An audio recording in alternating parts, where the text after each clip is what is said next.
This is a forgotten front line in a hidden battle. Hello, how are you? It is where the old and frail find themselves in the fight of their lives. I'm sorry, sweetie. We'll get someone to come have a chat to you. This isn't a hospital ward, it's a nursing home. And this is what a single day inside one looks like. 24 residents here have COVID-19.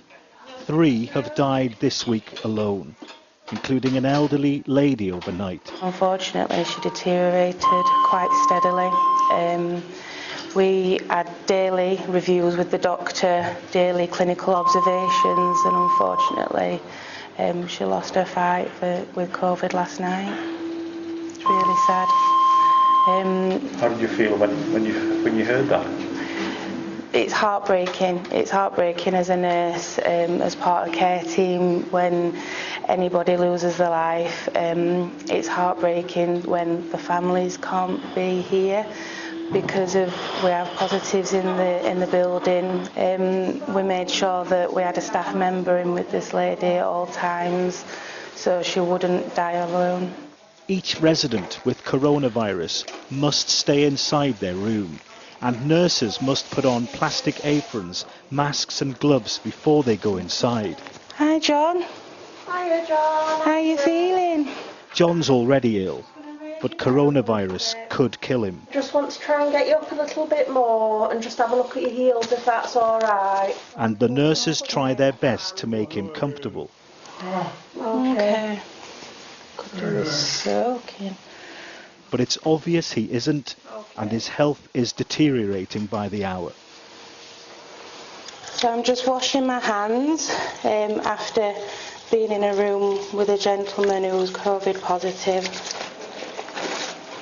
The nurses here have accepted that they can't help everyone right now.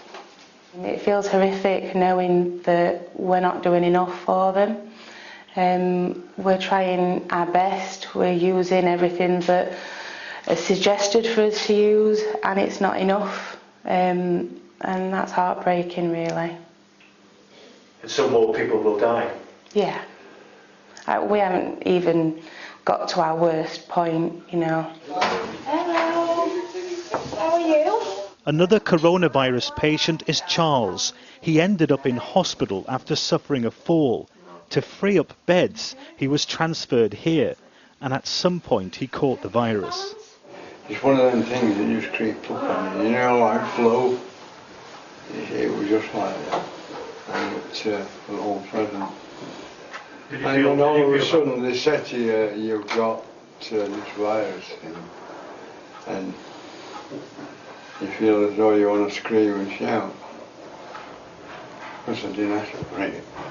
He might be ill, but he knows what he wants. I would like some beer. Some beer? Oh, yeah. We'll see what we can do. He's definitely not eating. This home is now in full lockdown. The doors have been closed. In just a few weeks, the activities, the socialising, the craft clubs and the music have all come to an end, and everyone's being kept apart at a cost. I think sometimes this isolation gets to him more than the COVID. Because they're all missing their families and all they see is masks. And so the mask goes on again. It is a ritual repeated time and again. The personal protection equipment, or PPE, is all the nurses have to protect themselves from others. But they don't have enough. COVID-19 isn't a surprise. It's not happened overnight. We knew that it would come in, and why we're having to struggle to get this equipment in place it's appalling, really. John. Hello, darling. John's not getting any better. He says he doesn't want to be here anymore, and a delicate conversation begins. I want to get out. Oh, what, do you want to sit in your chair? Yeah. I want to get out. Of this place, you mean? Yeah, I want to get out of here. Claudia is a student nurse and has been thrown into the middle of this crisis, and she does her best to explain what's happening. Yeah. But do you know why we're wearing these? Yeah, because you think I'm doing it, but I'm not. No, We don't. We have to protect you and protect ourselves. As soon as the your test results come back that you're not positive anymore, we can discharge you. How do I go about doing that though, because you're not listening? The number of people who are infected with COVID-19 is rising by the day here, and there are severe staff shortages too, because like the residents, the staff are being infected. Now big decisions are being made about who should receive potentially life-saving care and who shouldn't. A GP meets with nursing staff to discuss patients whose conditions are getting worse. It is a grim moment where difficult decisions are made. The decision is to go to hospital if they were to deteriorate, potentially have treatment or potentially end their life in hospital, or would they want to stay here and potentially end their life here as comfortable as possible. What a decision. Yeah.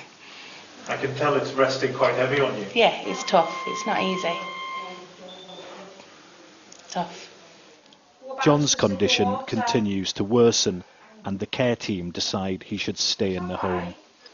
So far, deaths from coronavirus in care homes have not been included in the official figures.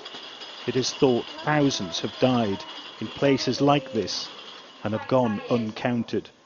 It is a hidden death toll of the lives that have ended in the shadows of this crisis. Okay, darling. Nick Martin, Sky News, Sheffield.